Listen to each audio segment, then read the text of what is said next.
cover these, the fretboard, with one of these. I use metal polish. You can use a buffing wheel too and tape it off, but it's my personal guitar, and you know, I'm gonna do it the fast way so I don't bore you guys.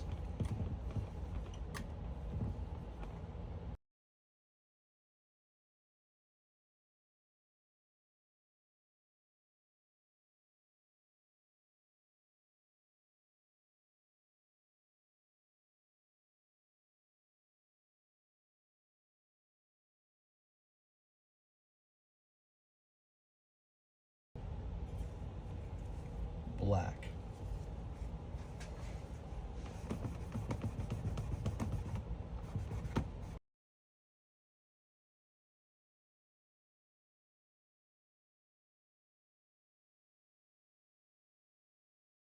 I want to show everyone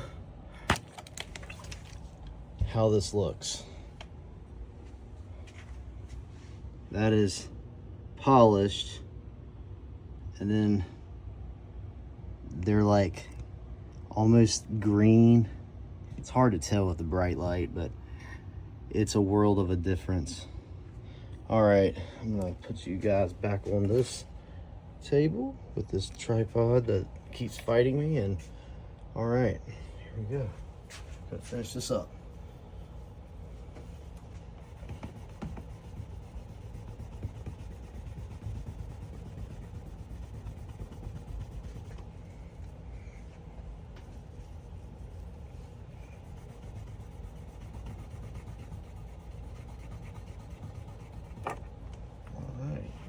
And then hydrating.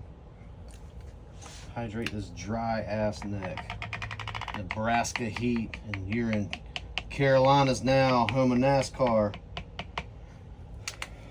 It's gonna be humid. It's humid right now outside. I feel like I'm like Bob Ross painting right now. You know, instead of happy little trees, happy little fretboard. Hydrate, my little friend. All right, I'm gonna let that sit for a little while. It's so dry. We're gonna tighten the tuners now. A little adjustable wrench. Close this so I don't make a mess. All right, super loose. You don't want to over tighten these. You just want to keep them a little snug. Just like Bob Ross says, a little less on the canvas with the paint goes a long way. I don't know, he said something like that. All right, let's tighten these up a little bit. Some are really tight, but some are super loose. Yeah.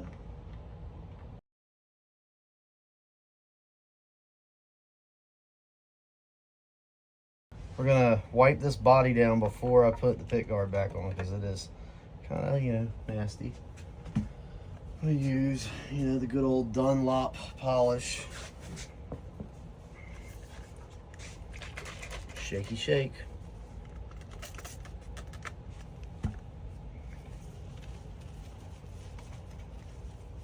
So, tell me who your favorite NASCAR driver is, or if you've seen Dale Earnhardt race when he was alive, in the comments below. I would love to know. I'm actually going to North Wilkesboro, you know, this July. They reopened that track after being closed for many years. It's exciting to see something so old come back to life again and put life back into that little town. And I feel like NASCAR is becoming a little bit of a newer sport for the young ones, and getting back to its good ways of life. But yeah, I'm not much of a sports person, but I like it. All right, I'll just go ahead and wipe this headstock down.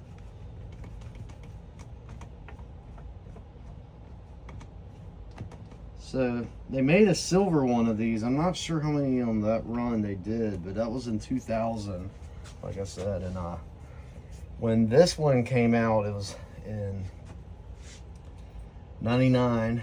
They made 333 of them.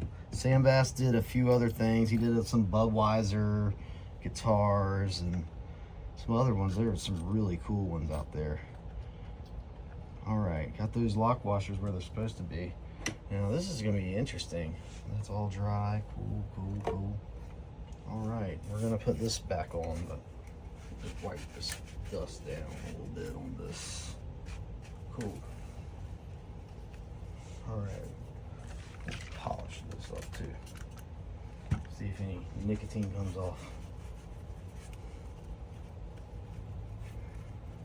Do I think these things are worth the money?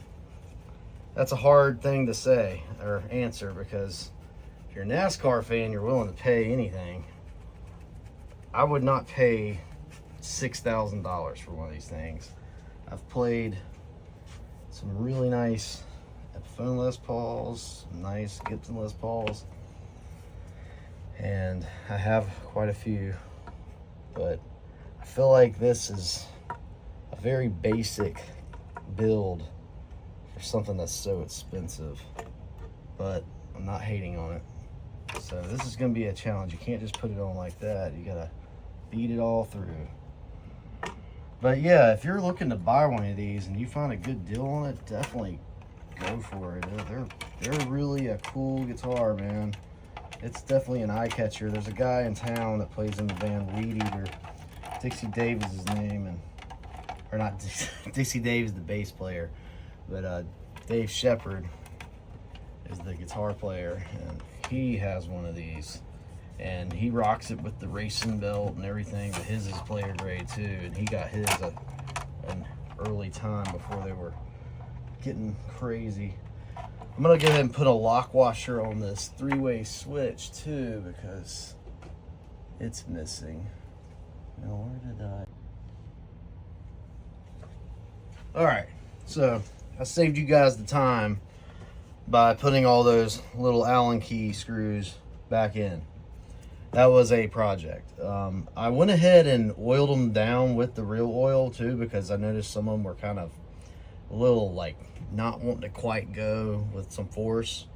So, you know, you don't want to strip those out, because that would really suck. Make sure you always have the right Allen key if you're taking those things out, because if you had to drill that, dude, you could damage that pick guard and then you'd be very unhappy. All right. I didn't over tighten them either. That's a big thing. And I went ahead and put the knobs on. Don't over tighten those either. I'm kind of surprised they didn't do solid shaft, you know, vintage style pots, because those are split shaft. But maybe you wanted to put racing tire knobs. You can just go ahead and put them on. You know, I don't know. Maybe they ran out at the fucking factory. Who knows? All right. So we're gonna put strings on this thing. I'm gonna put probably 11s on this, because that's what I like. 10s and 11s. Ernie Ball or String Joy. I think I'm gonna do String Joy on this one. I like those guys. They're out of Nashville. Super cool local company out of there, and they are very hands-on with their products. I gotta wipe this fretboard down now. It's looking pretty hydrated. Everything is soaked in. All right, the body's wiped down, everything. Check this out. I haven't wiped this all yet. We'll get to it, and I'll be right back.